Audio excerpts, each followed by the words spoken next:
Hello, everybody. Welcome to a new episode of the Dissenter. I'm your host, Ricardo Lopes, and today I'm joined by Dr. Kevin Zollman. He is an associate professor in the Department of Philosophy at Carnegie Mellon University. In addition, he is an associate fellow at the Center for Philosophy of Science at the University of Pittsburgh, a visiting professor at the Munich Center for Mathematical Philosophy, and an associate editor of the journal Philosophy of Science. With Paul Raeburn, he is the author of the Game Theorist's Guide to Parenting. So today we're going to focus our conversation on game theory and some of its applications. So Dr. Zollman, thank you a lot for taking the time to come on the show. Oh, yeah, thank you for inviting me. Okay, great. So, would it be fair to say that you apply game theory both to trying to understand current social phenomena and also phenomena related to evolution, like, for example, the evolution of certain cognitive mechanisms and other types of mechanisms, like, for example, learning ones and the Baldwin effect and behavioral plasticity and things like that. So are you interested in both of those two types of things? Absolutely. I think one of the things that I like about game theory is its ability to connect together sort of these long chains of evolution, like plasticity and cooperation in animals as well as humans, but also in very contemporary problems like the way scientists might organize their research or the way individuals might behave in traffic or parenting dilemmas or these sorts of things. So would you say that game theory helps us explain both proximate and ultimate mechanisms of behavior or not? I think so, although I tend to like the game theory that focuses on the more longer term. So there's this kind of division in game theory between what's sometimes called traditional or rational choice game theory and evolutionary game theory. The rational choice game theory is supposed to be a theory of how people behave in an individual game that sort of may be brand new to them. But sometimes the predictions of that theory, I think, are a little bit too strong. That is, they anticipate that people will be engaging in much more sophisticated reasoning than they actually do. So I tend to err on the side of the more longer term explanations for behavior. Although long term can be relatively short term, like in a lifetime of an individual, say, as opposed to necessarily the entire evolutionary history. But I tend to be more skeptical of game theory when it's trying to predict how somebody is going to behave in a game that they're only going to confront once and never again. Because there, it's a little bit harder to predict how somebody's reasoning might work, I think. Mm-hmm. And when you apply game theory to understand how certain mechanisms evolved, let's say, like, for example, behavioral plasticity or certain learning mechanisms. Is it the case that game theory allows for us to understand better what were the sorts of selective pressures that operated on animals or on certain beings for them to evolve those traits? Or is it the case that it helps us understand after animals have evolved those same mechanisms, how they operate in a social context? Yeah, I think it does both of those things. I think that, in particular, game theory, like almost like any part of the theory of evolution, is only as good as your understanding of the selective environment that animals face. And so, if you describe the wrong game, so to speak, which is to say get the selective environment wrong, you're going to potentially explain a phenomena in the wrong way because you've gotten the history wrong. You'll also predict what they'll do in novel environments wrong. So I think that but when you get the selective environment right, it does do both of those things that you described. That is, it provides us with an explanation for why animals behave the way that they do, and potentially, assuming that you know of the new selective environment also, it does get correct. It does make predictions about how animals will behave in new selective environments or in new novel environments that at least are constrained in a certain respect by the environments that they evolved in. So it can't be completely brand new in too many ways. But if it's a new environment in a way that cues something that the animal already, some bit of behavior or phenotypes or whatever that the animal has already, then it can predict what will happen in those cases. Mm-hmm. That's very interesting, because I think that there are certain evolutionary phenomena, like, for example, the Baldwin effect, that some people over the last 100 years or something like that have criticized it as being somewhat Lamarckian. Yeah. But in fact, it is now part of the what we call the modern synthesis in evolutionary biology, and it helps us understand how, even during the lifetime of individuals, by them interacting in a social context, they might create new evolutionary pressures that then also influence genetic evolution, like, for example, even in phenomena like gene-culture coevolution. Yeah, I think that's really important, and I think one of the things that evolutionary game theory is very useful for is looking precisely at these interactive effects where what's called frequency-dependent selection, that is, when the presence of a certain trait in a population affects the fitness of that trait in that population, or alternatively, the fitness of a certain trait in population A might have a selective effect on the frequency of a different trait in population B. And that's really what evolutionary game theory was designed to account for. And it is very effective at doing that, precisely because it allows us to understand how the dynamics of those kinds of feedback effects can happen, which is it's not that traditional evolutionary analyses couldn't do it, but it's a very simple and easy to analyze mathematical methodology, which allows us to make predictions in those contexts. Mm-hmm. One of the things that evolutionary biologists talk about the most when they apply game theory to evolutionary biology has to do with things like, for example, evolutionary stable strategies. Like, for example, I remember reading Richard Dawkins' The Selfish Gene, and he talks about how, for example, Robert Axelrod and others applied game theory to understanding how certain types of behavior, like, for example, tit for tat, evolved and became evolutionarily stable strategies, as they call them. But I remember reading one article of yours, at least, where you somewhat criticized things like Nash equilibria and ESS, evolutionarily stable strategies, applied to social dynamics in evolutionary biology, I think, because at a certain point they seem more static than they should be to understand how certain behaviors evolve. Is that correct? Yeah, that's definitely right. So this is joint work that I've done with my collaborator Simon Hudiger, and we look at the methodology that game theorists traditionally use in biology in particular. And one of the criticisms that we raise is that many, not all, but many biologists use this ESS technique, even though it is essentially a static technique. That is, you're given a particular selective environment, say a game, and then you find those points that are stable under selection. That is, if the population was at that point, it wouldn't leave it. So, everyone, say, plays a particular strategy, or some fraction of the population plays a particular strategy, you would expect the population to remain there.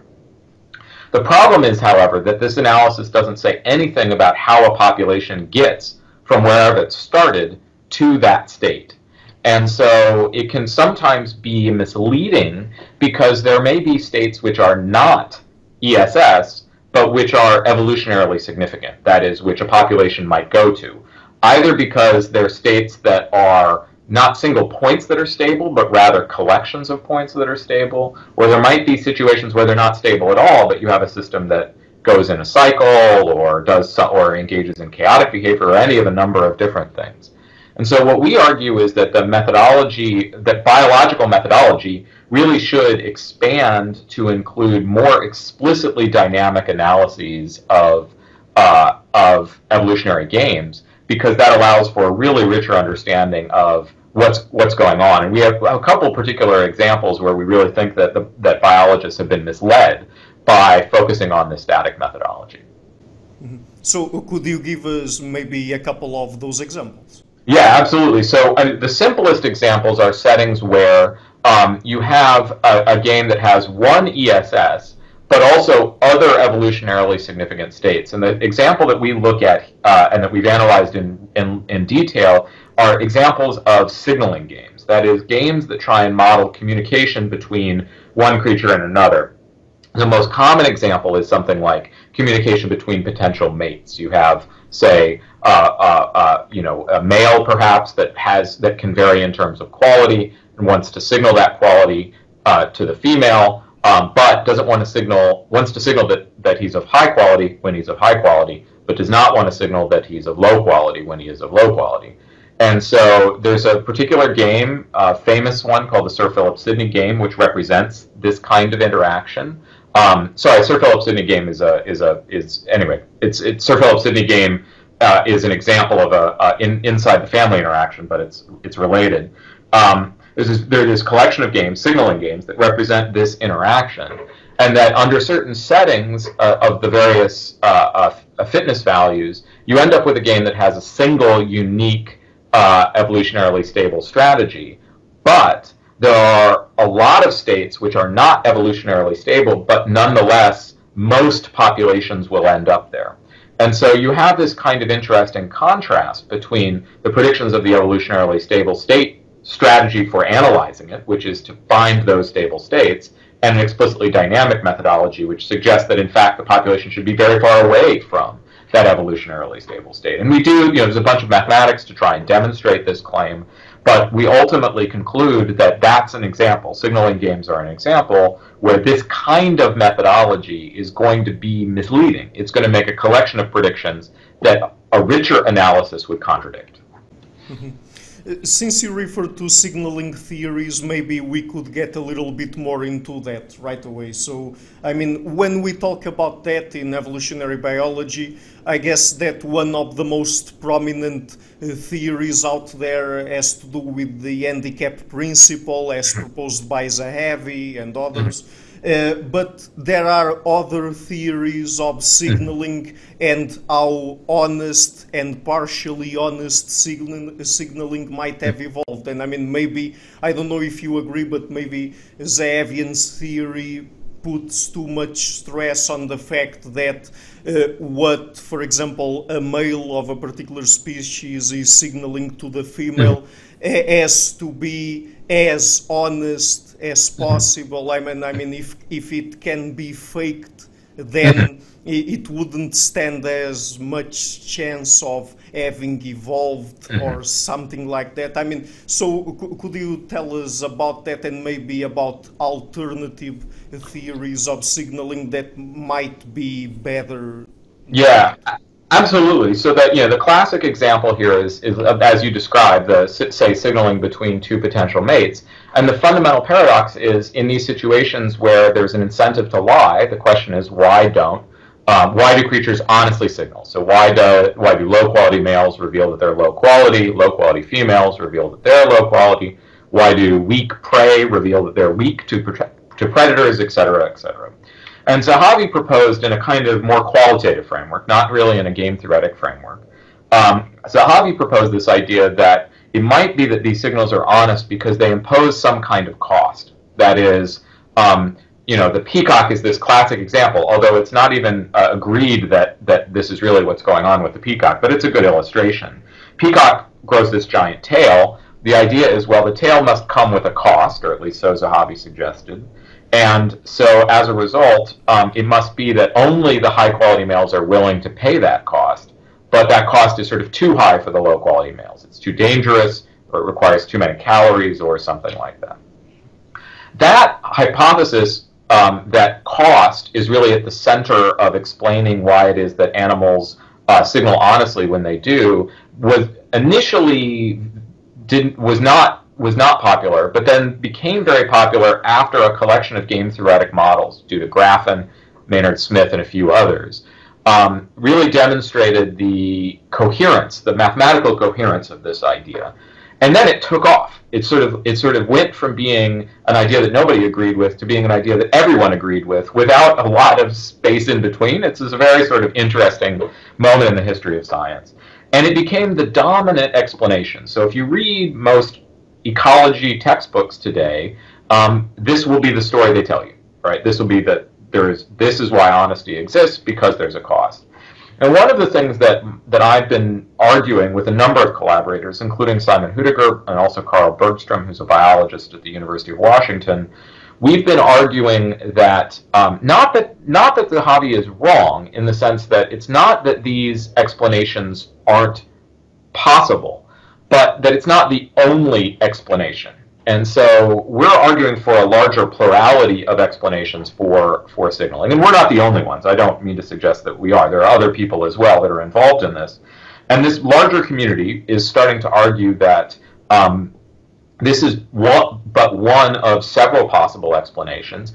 And it's not without its problems. So it's not a sort of solution without, that just completely solves the problem without reintroducing any more mysteries. And in particular, the thing I was just talking about with respect to this question about static versus dynamic methods in game theory is one of those things that shows that there actually are more mysteries in that explanation. So what we're kind of hoping to do is enrich the biological toolbox with a wider collection of potential explanations. And then the hope is that then people who actually study the animals, either in the lab or in the field, can start to ask, well, is cost the correct explanation, or is one of these other potential explanations the correct explanation for why this particular model species engages in honest communication? And are there any other explanations that have good support for them or not? Yes and no. So there are a number of others that are theoretically well-grounded, but unfortunately the experimental and field communities really the news hasn't been spread. So it's still the case that most of the people who work with, actual animals haven't begun testing alternative theories yet. And so one of the things that we're trying to do, I'm a philosopher, Carl's a theoretical biologist, so none of us have the expertise to do experiments with real animals, but we're hoping to try and enlist those that do in order to perform experiments to start testing some of these alternative theories. The one thing I can say is that there is a large number of experiments that demonstrate that Zahavi's theory can't be right.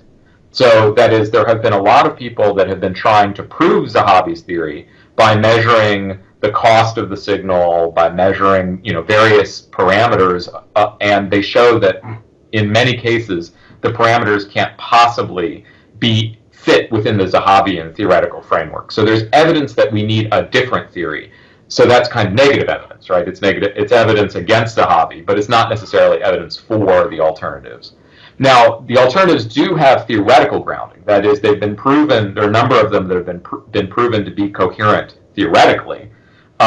So we know that they're possible in that sense, but they haven't been proven to be correct empirically. That is, we haven't had a series of experiments that demonstrate that they correctly explain a particular species. Mm-hmm. And in terms of signaling theory, I mean, it's not only about animals sort of sending signals or exhibiting some cues that other animals, like for example animals of the same species but of the opposite sex, are able to read and pick up as cues and signals to then decide what sort of relationship they should establish with that animal, but it also expands to what we call communication and potentially even to what we humans have, that is language. Yeah, absolutely.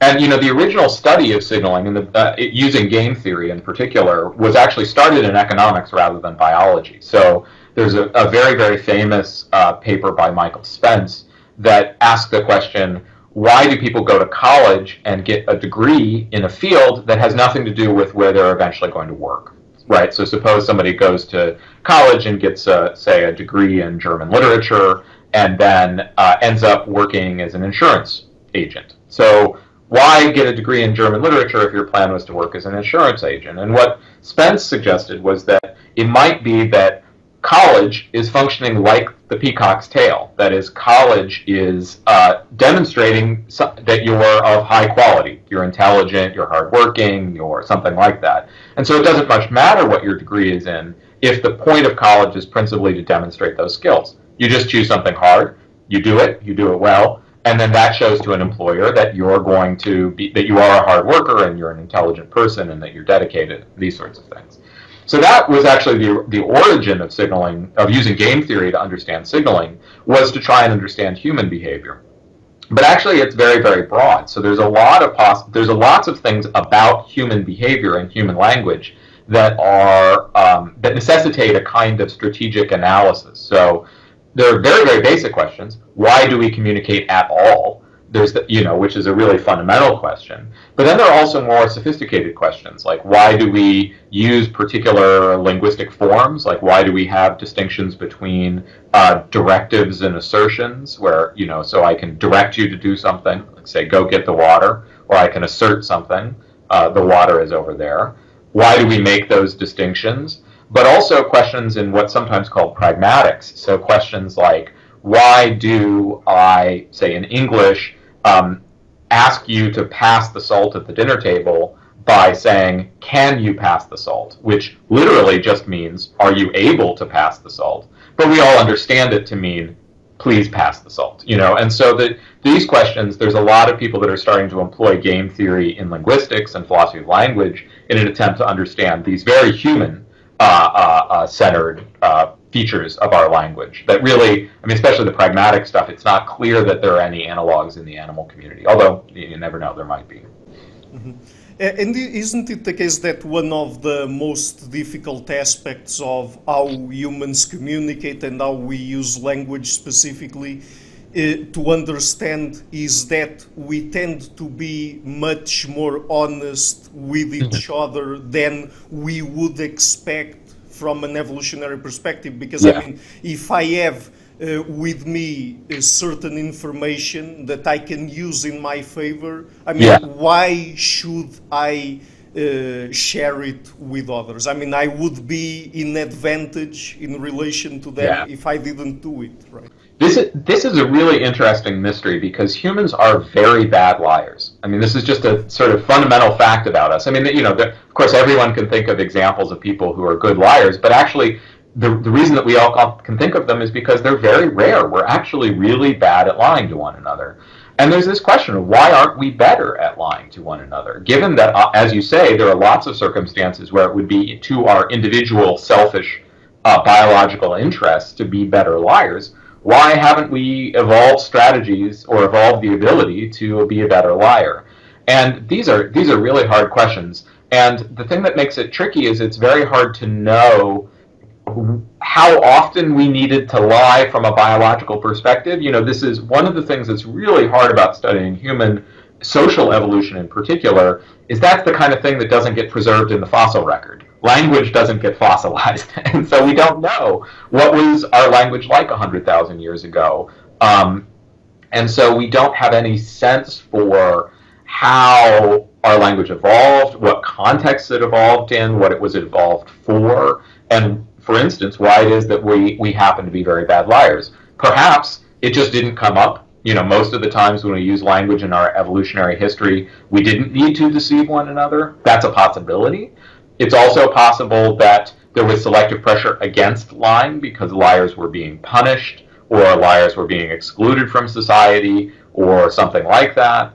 There's also the possibility that it's just evolutionarily very hard to make good liars, and so it's really unclear what the potential explanation is. But I think it's a really very interesting question because it's sort of, when you start thinking about it from a biological standpoint, just like you said, it's really remarkable that we're not better at it.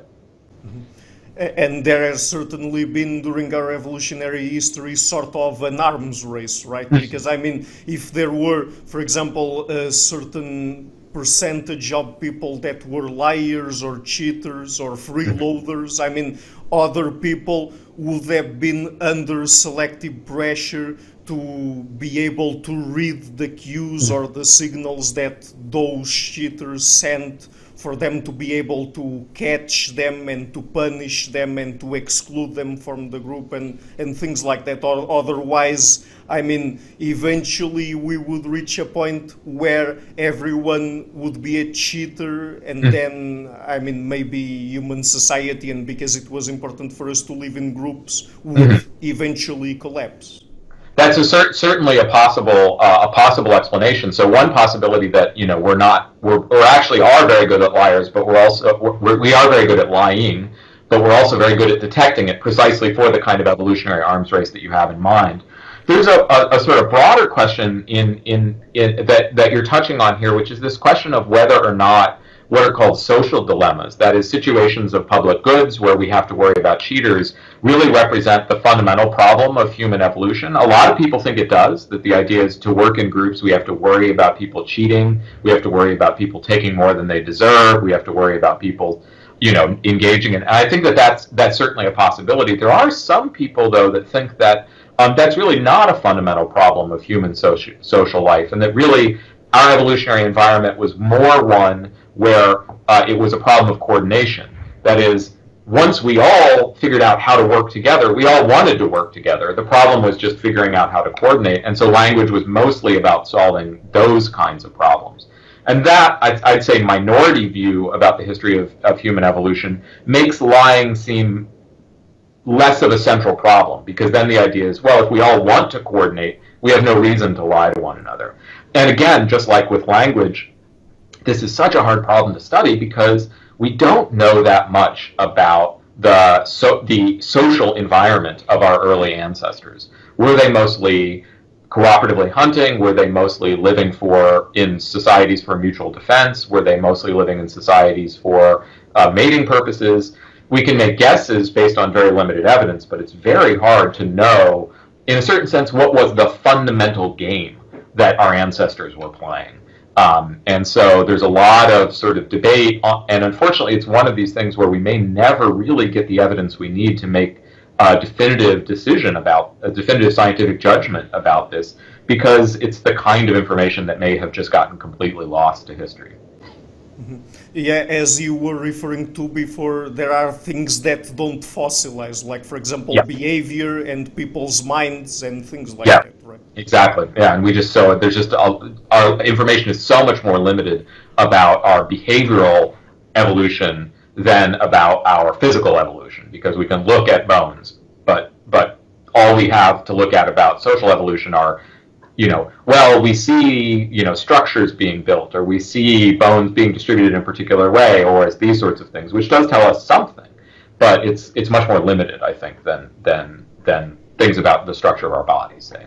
Mm-hmm. Yeah, I mean, maybe we can make limited inferences from archaeological remains or even bodily remains or something like that, but it's always somewhat speculative. Yeah, exactly. Yeah. Mm-hmm. Okay, so just taking a step back, because we're already focusing on humans, let me just ask you a broader question about the evolution of behavioral plasticity. Sure.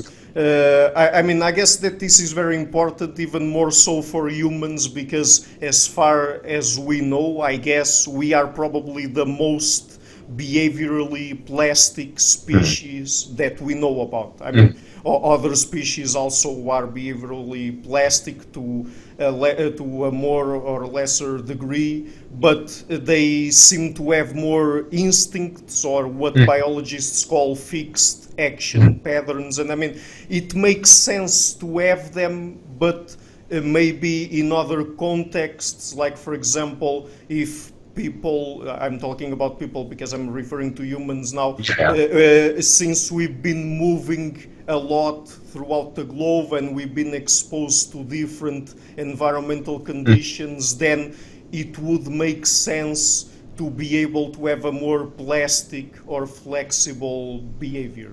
Yeah.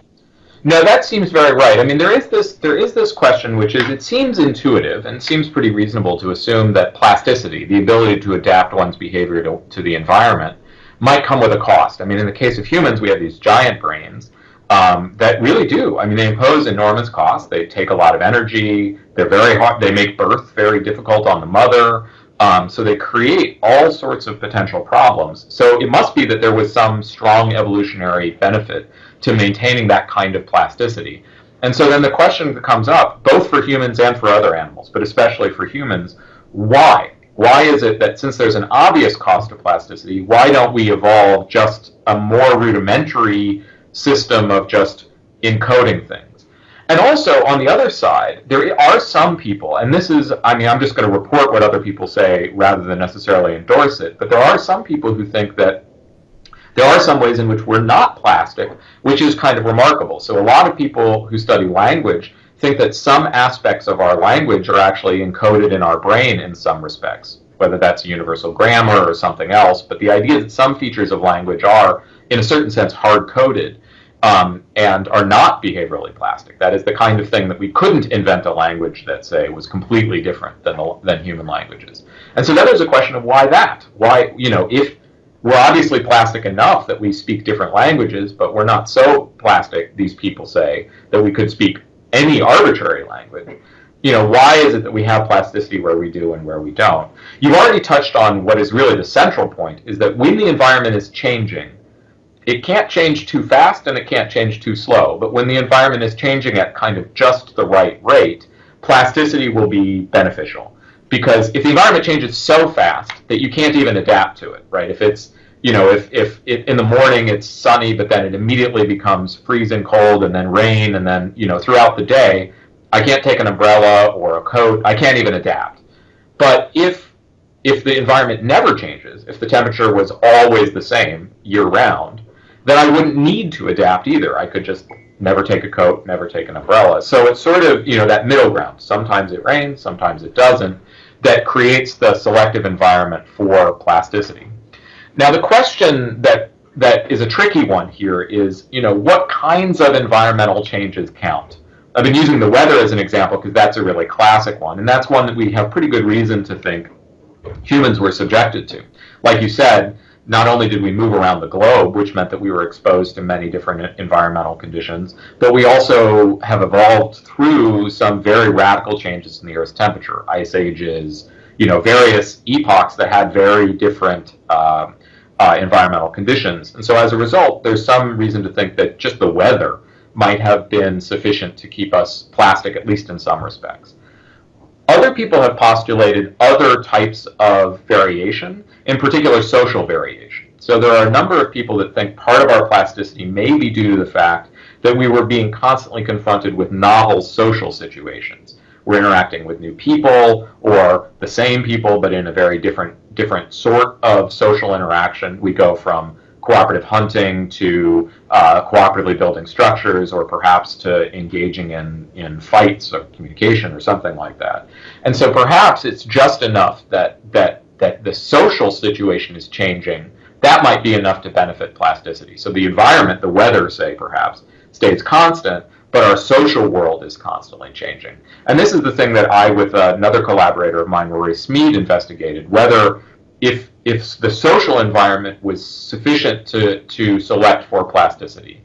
And our argument is ultimately the answer is no, that it's the social environment is not only by itself sufficient to select for plasticity. You need some change in the external environment outside of interacting with other humans in order to sustain plasticity. So we argued for this via a collection of mathematical models where we tried to show that if the external environment remains completely fixed, then eventually plasticity will be selected against, assuming that plasticity comes with some kind of cost, which is, I think, a pretty widely held assumption. And so our argument was that really, it really has to be at least some level of environment. Now, if the environment's changing, that can affect the social setting, and then those two can together lead to plasticity, and that's fine. We don't have any problem with that. But our argument is it can't be the social interaction alone that's driving it. Mm-hmm.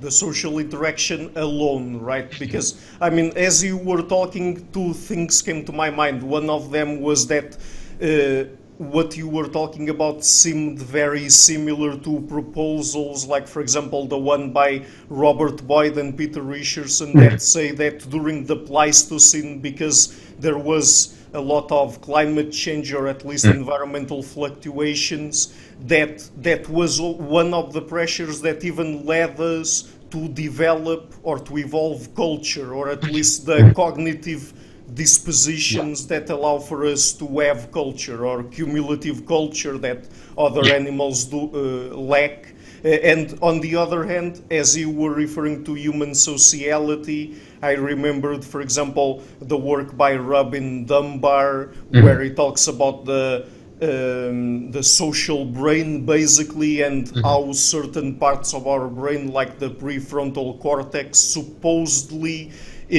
enlarged during our evolutionary history because we had to deal with more and more complex social environments. But I guess that what you're talking about goes more in line with Robert Boyd and Peter Richardson's hypothesis. That's right. That's right. And it's not, it definitely, we would definitely agree with Boyd and Richardson. And it's not necessarily that we're disagreeing with Dunbar. The question would be what drives that ever increasing complexity? If that ever increasing complexity of human culture is in response to a changing external environment, like climate change, then we would be fine with also Dunbar. But if what Dunbar is saying is it's only, the external environment remains fixed and it's only the increasing complexity of the human social environment, our models would at least suggest that he owes us a little bit more explanation for where that's coming from. Because you would expect if the social environment was stable, eventually plasticity would be reduced. It might be initially increased, but then later reduced. I mean, this is, in general, this is the Baldwin effect phenomena, which is that in a stable environment, you might expect an initial increase in plasticity, but in the long run, an eventual elimination of it. So, and since we are referring to Robin Dunbar and the social brain hypothesis, let's talk now a little bit about social norms and how game theory allows for us to better understand that aspect of human society. So, I mean, I guess that there are two things here. First of all, I mean, we have to have in place a given set of cognitive mechanisms that we have evolved to be able to even process social information, right? And so we have to know about those mechanisms. But on the other hand, when it comes to more, for example, contemporary stuff, like, for example, why are there certain specific religions, for example, and why they have that specific content? I guess that many of it, if not all, probably not all, because we have to look back at evolutionary psychology to understand its basis, but many of it, I guess, comes from emergent phenomena that derive from people establishing different social dynamics. That's certainly right. I mean, one of the things that is interesting about, say, looking at different cultures is that oftentimes social norms evolve to complement one another in really interesting and beneficial ways. So, it might be that two different cultures or two different religions or something like that ultimately achieve the same end, but by, say, a very different collection of potential norms. That is, you might have a norm of mutual aid, you might have a norm of mutual non-interference or something like that, which sound very different, but may ultimately achieve the same end of preventing people from harming one another, something like that. And so, one of the things that's interesting is, and this gets to the thing I mentioned earlier about how a lot of people, or some people at least, think that the fundamental problem of human culture was one of coordination. Social norms are one method that we can achieve that kind of coordination. That is, the social norms tell us how to behave in a particular social interaction in order to help just, smooth out what could be otherwise difficult social settings. So instead of having to decide every time I run into a person, how I'm supposed to greet them, and say, oh, how do I convey to them that I'm interested in meeting them, but also not a danger or whatever. We have a series of social norms which create a series of rules for us to engage in that kind of interaction. And so that's, that creates the fundamental, that solves the fundamental problem of coordination.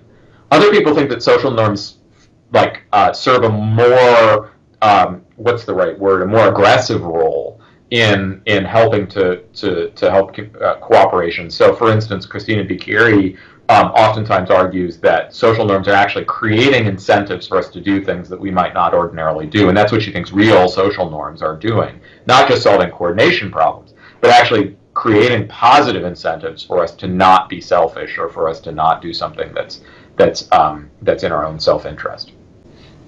Mm-hmm.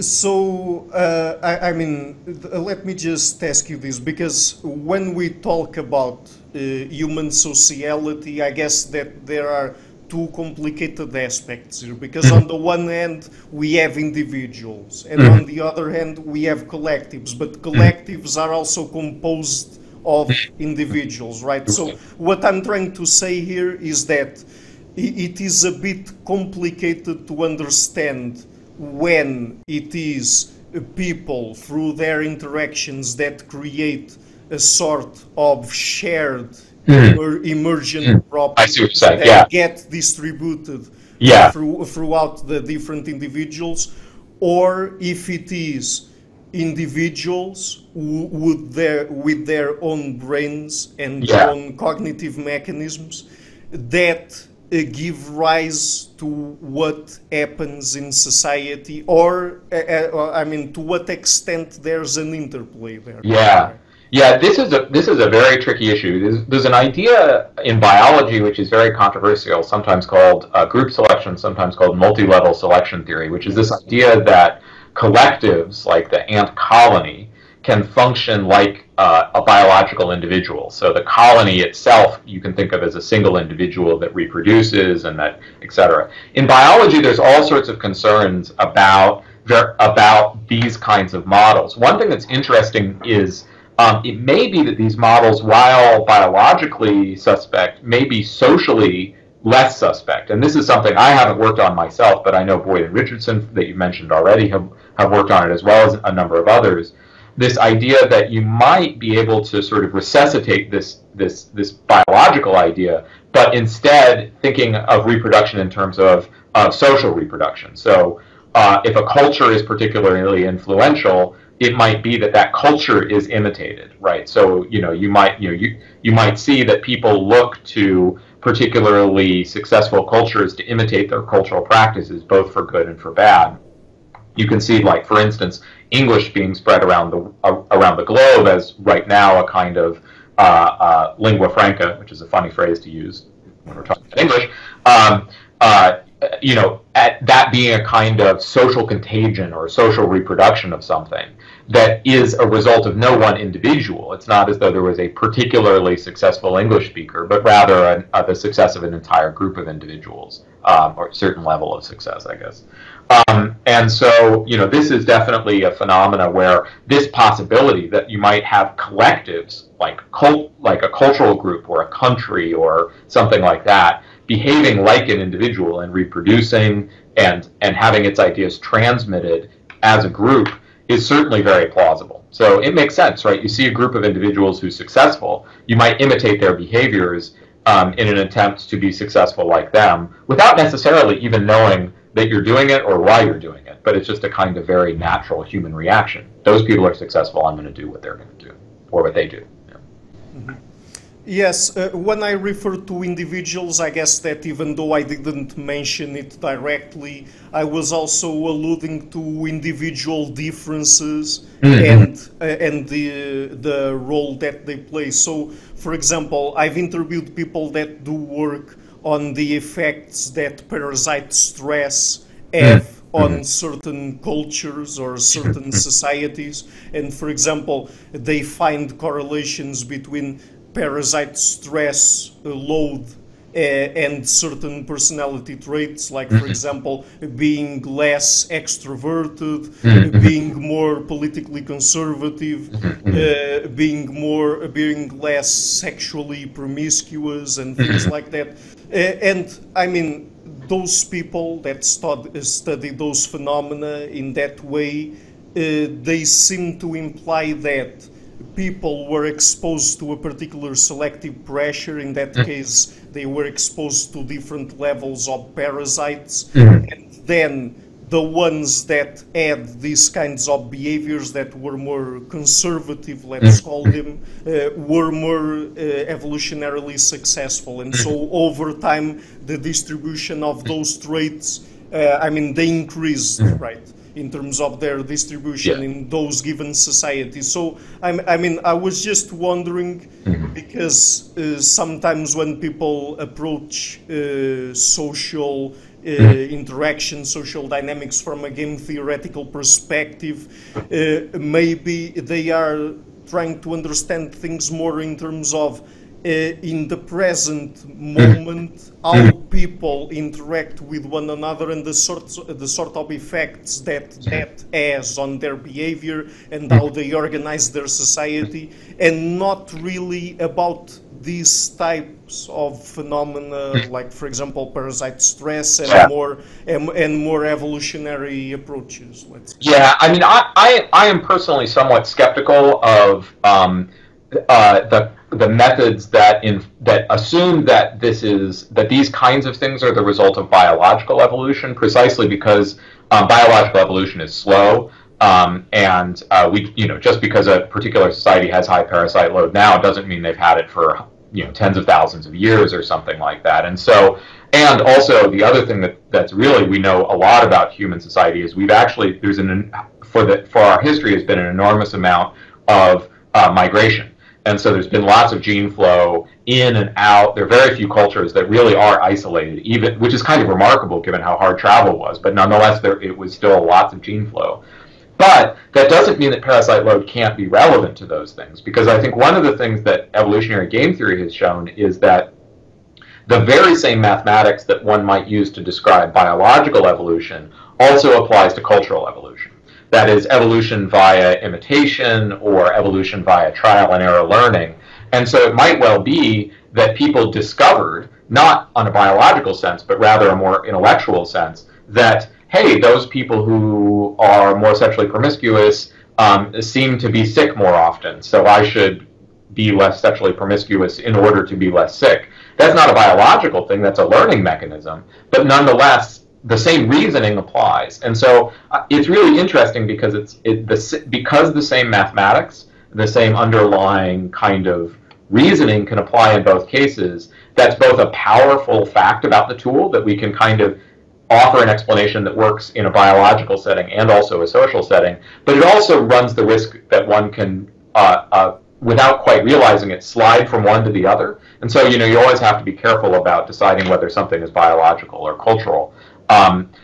And I think that, but I do think that one of the things that is really powerful, especially about the cultural evolution component, is exactly the thing that you were saying. It can help us to explain individual differences based on environment where we know for sure that those differences can't possibly be biological. Like, you look at, say, the difference in somebody of European descent who lives in the American South from somebody of European descent who lives in the American North. We've been here a few hundred years. There's no biological evolutionarily differences between those people, right? But nonetheless, there are cultural differences, and those cultural differences might have something to do with the environment that those cultures evolved in. And so one thing that game theory can do is it can help to model that cultural evolutionary phenomena just like it can model biological evolution. Yeah, you refer to, for example, mobility, that is people moving from one group to the other. And I was just wondering, this just came to my mind now, that with the increased or facilitated mobility that we have nowadays, that is, it's much easier nowadays for people to move from one place to the other, one country to the other, and live there.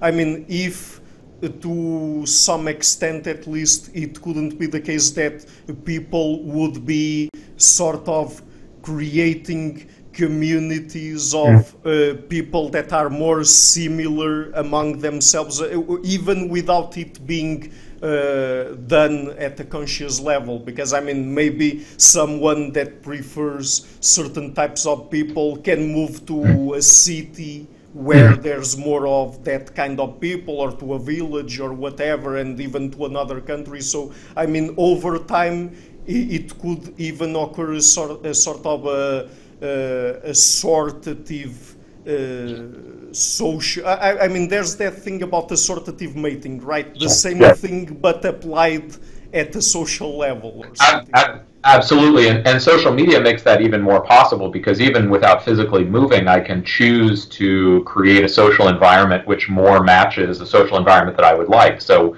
whereas I might be the only person in my city that has, say, a particular interest in a bit of culture, I can find other people online to interact with. And I think that, this is one of those things. I mean, I'm just talking a little outside my expertise because I'm not a sociologist. I don't really, but I think it's very complicated to evaluate how good or bad this can be, because we can easily find examples of this being really terrible, of people, who have really bad preferences finding one another and engaging in all sorts of detrimental interactions online. But it also has really positive things, because people with unique disabilities, where they don't know anyone else that has the same disability that they can go online and find others with the same disability and feel like they're not alone, learn adaptation strategies, learn for treatments or these sorts of things, which can also be really beneficial. And so it's one of these, sociologists call it homophily, biologists call it assortative mating or assortative interaction. These are things which have both good sides and bad sides, and so I think it's really hard for us to predict whether this is going to be ultimately good or bad. It certainly is going to completely reconfigure the way that social evolution works, precisely because certain behaviors that might have been strongly selected against in an environment where movement was very difficult might now no longer be selected against, because I can just say, well, I'm not going to interact with the people that live next door to me that much. I'll spend my time on the computer interacting with people halfway around the world, but who won't put that selective pressure on me to change something. And that can be for good and that can be for bad, and I think that I'm always skeptical of the people who say either this is obviously going to be great or obviously going to be terrible, because it just strikes me as it's so hard to predict, because it really is going to benefit both, good things and bad things. Mm-hmm. Yeah, because I mean, there are lots of elements here, and it's very hard for people to predict what's going to happen, and particularly to say if it's going to be good or bad. I mean, it could even be the case that over time people create more and more uniform or homogeneous societies, because they start associating more and more with people that are like them. But I mean, at the end of the day, even that, can we be sure that it's bad? Yeah, and it's so hard to predict, because there are stories that one can tell that make it sound terrible, and there are stories that one can tell that make it sound great. And I don't know enough, but I'm skeptical that anyone knows enough to really make a clear prediction. It's mostly just guesswork, and I think that it's important to think through these stories so that we can try and see if it's headed in the bad direction and correct for it. But to say definitively that Twitter is going to make the world better or Twitter is going to make the world worse, that seems to me like guesswork mostly. Yeah, sure. Okay, so let me just ask you one last question, or explore one last topic, because I mean, the way that people structure or organize their societies and the ways they interact also influence the ways they think, or how they or how their thinking works. So I mean, there's this interesting concept of epistemic communities. Could you explain it? Yeah, absolutely. So one of the areas that I've been getting really excited about recently has been the application of these tools to what I'm calling epistemic communities. The canonical, the sort of most obvious example of an epistemic community is scientists. You have a group of people in a scientific field, say, biology or something smaller, subfield or something, who are engaging in a collaborative project in order to try and learn about the world. And I don't mean just collaboration in the sense of like writing a paper together, but relying on one another. So I read other people's papers, I take some of that on board, without engaging in the experiment myself. I trust they've done it correctly, and then I try and develop from that. And so that's a kind of, community of individuals that's engaging in an epistemic project.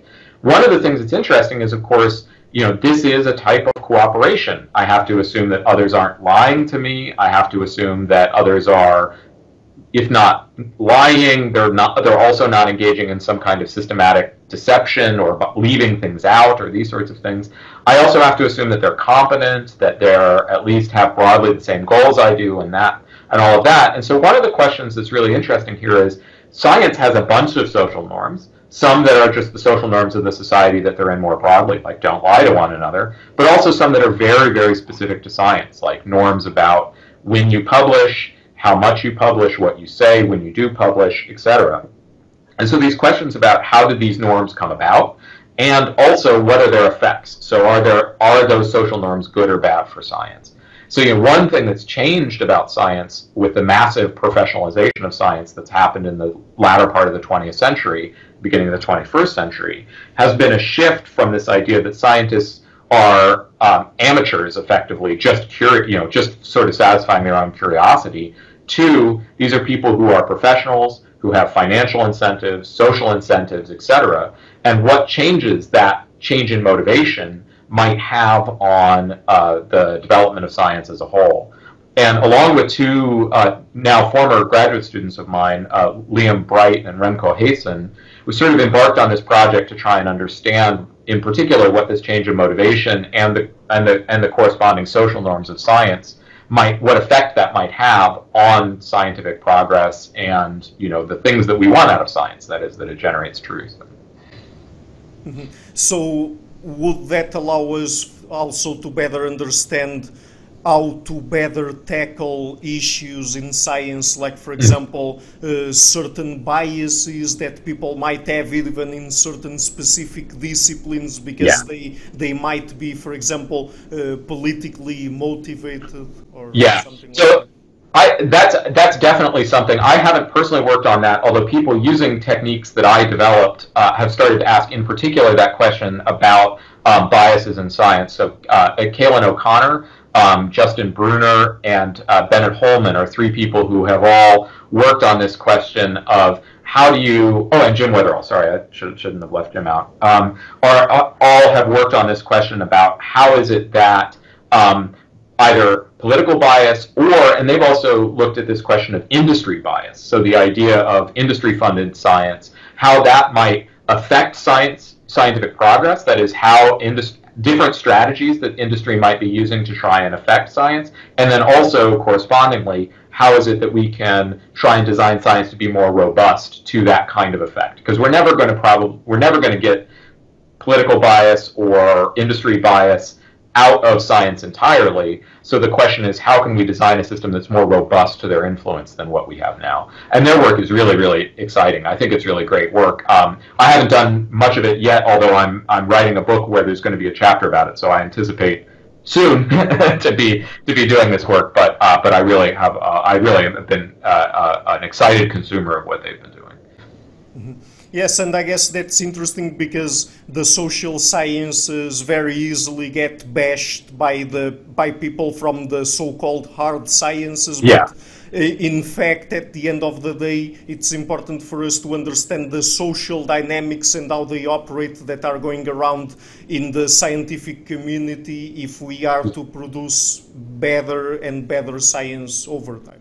Absolutely, and I think that this is one of those funny things that sort of hard scientists imagine that, or people in physics and math in particular imagine that we're not subject to these influences, in part because and to a certain extent they may not be because there's less industry influence, but of course they're human beings just like anybody else, and it's not hard to find cases of all sorts of irrational biases. But also there's a really interesting phenomena that irrational biases sometimes might be really good. There's an interesting article by Miriam Zollman looking at the case of movement of tectonic plates, or that's actually not even quite historically accurate because they didn't know about tectonic plates yet, but the question about whether the continents were moving. And she argues that actually this is a case where the rational reaction to to that theory when it was first proposed was to discard it. It was inconsistent with everything we knew about how the Earth worked. But nonetheless, some people, because they had particular biases, held on to the theory even though they probably shouldn't have. And then ultimately they won out. Ultimately they were right. And so Zollman argues that not using the quantitative framework that I'm using, but a sort of more historical or qualitative framework, she argues that this is a case where, in a certain sense, what we might see as irrational biases might actually serve a good social purpose. That is, we might be glad that we have biases in science. And so it's a complicated problem because there are certain biases that we definitely want to get rid of. We don't want the industry to force science in a particular direction, proving that smoking is not harmful or something like that. But on the other hand, some things that we might think of as initially irrational, like holding on to a theory just because it's your theory, even though it's been conclusively proven to be false, might actually serve this broader epistemic goal of making sure that we don't give up on theories too quickly. And Solomon's example of the movement of the continents is a really good one. And it could be the case that it might also help us create better checks and balances in science, because we have things like, for example, how people formulate hypotheses and peer review and replicability and all of the statistical ways of proving that the data is correct or not, or if it has certain flaws. But even so, we might also have to take into account certain aspects of our sociality. That's right, absolutely. And there's this question of, it may be, and this is sort of it almost sounds like a paradox, although it's not, it may be that our community is made more rational by the presence of irrational individuals. That is, it may be that the sort of global emergent phenomena of the rationality of science itself may depend on the fact that individual scientists are not motivated by the truth or occasionally biased or certain things, but they need to be arranged in the right way. Obviously, we don't want an entire community of scientists that's biased towards a particular political outcome without good reason, because then certain types of research may never get done. And there's good evidence about that too. Like when science was exclusively done by men, they would be biased against certain topics of research or certain scientific conclusions, and that was actually bad for science, and that science was improved by the introduction of women who then would investigate other topics or take different perspectives. And I think that's also pretty conclusive. And so this idea of it may not be about individuals being biased or not, but making sure that you have a community that is diverse in the right ways so that their biases, in a certain sense, not cancel each other out, but balance each other out in a certain respect. And exactly like you said, peer review is a great example of that. It's fine if you're biased in one way, so long as the peer reviewer is potentially biased in the other way, in a way that we can sort of, negotiate between the two of us to find a middle ground that is scientifically good, even if each of us has our individual biases. Okay, great. So, Dr. Zollman, before we go, would you like to tell people what are some of the best places on the internet for them to get in touch with your work? Oh, well, that's a tricky one. So, I have my website, kevinzollman.com, which has all my papers and some descriptions of some of my work. It also has links to things that I've written specifically for popular audiences, like that book, and interviews like this one that I've done. So that would be one great place to start. Reading academic papers can be daunting sometimes. I am writing a book right now. It's far from finished, so it'll be a couple years before it comes out. But that is intended to be a little bit more accessible, at least to a broader academic audience, that gives a kind of overview of one aspect of my research. But there's also, there are lots of things that people can do to sort of follow updates on my research. I'm on Twitter, Kevin Zollman. And that's a great way to sort of keep abreast of what I'm doing and what dumb jokes I'm telling on Twitter. If there's any particular questions that people have, they should always feel welcome to write me an email, and I'm happy to point them to what resources I know are out there specifically about this. If they're interested in learning more about game theory, there's some really nice tools out there. Nikki Case has done a lot of interactive games that you can play online that illustrate social evolution or different types of games. So if you just search for Nicky Case Game Theory, I think you'll be able to find those. I think those are really great. They're fun, they're really well designed, but they also are based in good theory too. So that would be another thing if people were interested in the area. Okay, great. So I will leaving all of that in the description box of the interview so that people can go and check all of those materials out. I think they're really interesting. So Dr. Zollman, thank you again for taking the time to come on the show. It was a real pleasure to talk to you. Great. And maybe when your upcoming book is out, we could talk again. Oh, that'd be great. I love it. And thanks very much for having me on. Hi everybody, thank you for watching this interview until the end. As you might have noticed, I've started this channel in February 2018 and have been putting out regular interviews with academics and intellectuals from a variety of fields. So to keep the channel sustainable, I would like to ask you to please visit my Patreon page and to consider making a pledge there. Any amount, even just $1, would already be a great help.